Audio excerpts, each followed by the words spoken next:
Corona టైంలో ప్రపంచమే సంక్షోభంలో పడితే 140 కోట్ల భారతీయుల్ని అసలు ఎక్కడ నడిపించగలరు, ఎవరు నడిపించగలరు అనుకుంటే చక్కగా నడిపించాడు నరేంద్ర మోడీ. ఆ 2 సంవత్సరాలు జరిగినటువంటి పరిణామాలు చూసాం. వ్యాక్సిన్ కూడా మన సొంత వ్యాక్సిన్‌తోనే అందరికీ వ్యాక్సిన్ ఇయడం గాని ఇదంతా చూసాం. అసాధ్యం అనుకున్న ప్రపంచం బిత్తరపోయినటువంటి సందర్భం. ఆ సందర్భంలో ఆంధ్రప్రదేశ్‌లో కూడా చక్కగానే జరిగింది. అప్పుడు చంద్రబాబు గారు ఒక స్టేట్మెంట్ ఇచ్చారు. ఆ తర్వాత జరిగినటువంటి ఒక మీటింగ్‌లో ఎలక్షన్స్ ముందు అనేక చోట్ల మాట్లాడారు. అసలు నేనొస్తే కరోనా వచ్చేదా తమ్ముళ్ళు? ఈ దేశంలో కరోనా రానిచ్చేవాడినా తమ్ముళ్ళని.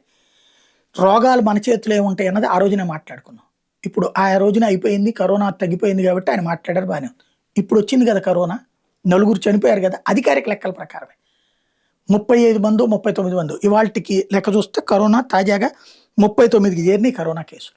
ఇప్పటికే నలుగురు ప్రాణాలు కోల్పోయారు. ఇంకో ఇద్దరు ముగ్గురు పరిస్థితి సీరియస్‌గా ఉంది. దాన్ని రోగం రోగంగానే చూడాలి. దాంట్లో రాజకీయం చూడకూడదు. నేను ఒప్పుకుంటా. కానీ అనవసరమైన స్టేట్మెంట్‌లది. ఇప్పుడు కరోనా రాలేదు మరి. ఆయన ముఖ్యమంత్రిగా ఉండగానే వచ్చిందిగా. ఆయన ముఖ్యమంత్రిగా ఉండగానే చనిపోయారు కదా! దీనికి ఆయనది బాధ్యత అనను నేను. కానీ స్టేట్మెంట్‌లు ఇచ్చేటప్పుడు జాగ్రత్తగా ఉండాలంట.